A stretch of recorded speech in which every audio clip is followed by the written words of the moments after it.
నాకు అడిగితే పెద్ద పెద్ద టాప్ హీరోస్ ఎవరైతే ఉన్నారో ఏ డైరెక్టర్ తో ఒకసారి పని చేయలేరంటే నాకు తెలిసి అందరినీ కవర్ చేసిన ఏకైక డైరెక్టర్ పూరి జగన్నాథ్ అనుకుంటే 2 సార్లు తీశాడు. ఇది ఒక పెద్ద వింతేడా.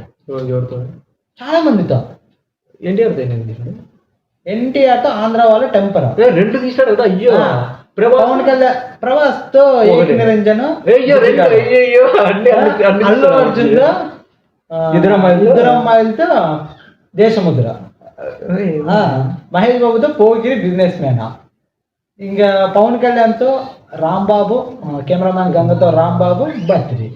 అయ్యో నేను ఇంకా ఒక్కొక్కటి అయితే ఇంకా రవితేజ అయితే 3 సినిమాలు తీసినాడు. తెలిసి దేవుడు చేసే అసలు టాప్ హీరోస్ తో ఒక సినిమాని ఒక్క సినిమా తీయాలంటే ఇబ్బంది. అంటే ఒక సినిమా తీయడం ఇబ్బంది కాదు. మనం ఇప్పుడు రాజమౌళి కానీ సుకుమార్ కానీ ఇంకో డైరెక్టర్ ఎవరైనా కానీ ఒక్క సినిమా అందరితో టాప్ హీరోస్ తో అందరితో కవర్ చేయలే. మన అయిపోయిందిరా అంటే 2 సినిమా, ఒక సినిమా మొత్తం తీసినాం, మళ్ళీ 2 కూడా తీసినాం. ఒక్కొక్క టాప్ హీరోస్ తో అంతా 2 తీసినారు.